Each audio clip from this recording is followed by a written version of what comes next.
I really felt like I was a keeper of a story again, many stories, because as I listened to the people, and yes, they talked about what the questions were that I was asking, but they gave a lot about their life stories, their issues, their concerns, and what concerned them for the future. And I thought, you know, I might be the last person to listen to these stories. It was important to them, and it's important to me.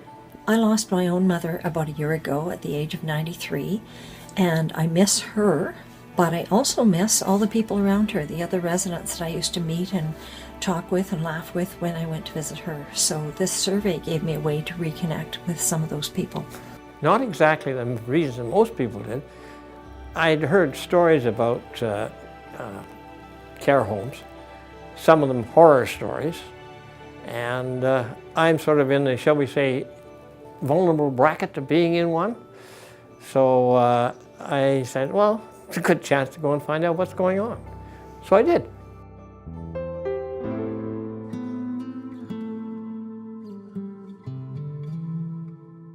I just said to her, let's just take a break. And I just sat there and held her hands, and tears rolled down her face. You know, obviously the question at that time was touching a deep part of her. It was one I said, I'm not going to ask you to do this because it's too difficult. I want you to explain to me or tell me if you have anything else you would like to say. I said, I know you can't say it. You've been wonderful. And he said, oh, that's where I was wrong. He signaled that I should, the way we got to understand each other, that I should sit there. It took him about 15 minutes. And he had a machine that he could use with his eyeballs, and he spelled out the story, and he apologized for not being as lucid as he liked to have been, because his wife had died the previous week. When we completed the survey and I walked her back to the dining room, she was walking along with her walker, and she said, I feel so much smarter now.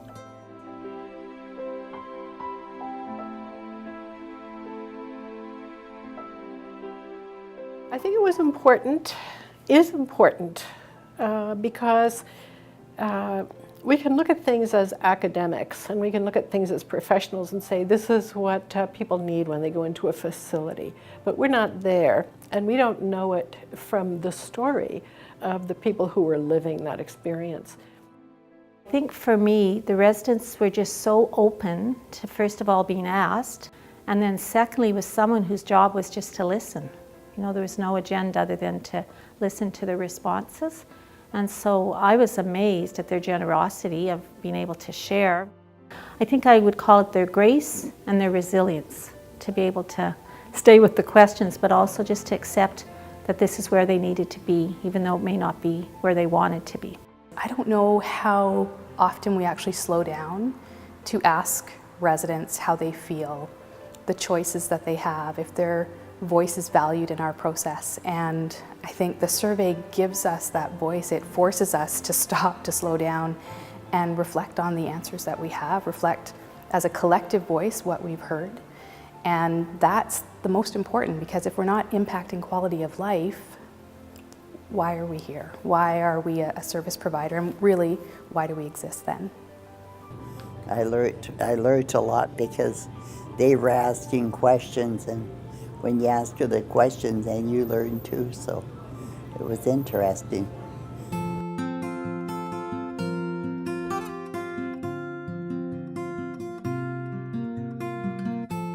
I just really want to say thank you, because I think that they were so gracious and willing to do this for us. We really owe them everything because of that.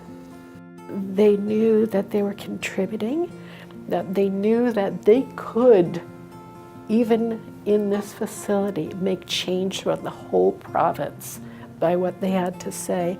I think it did a lot more for people's spirits, confidence, and hope than maybe people anticipated.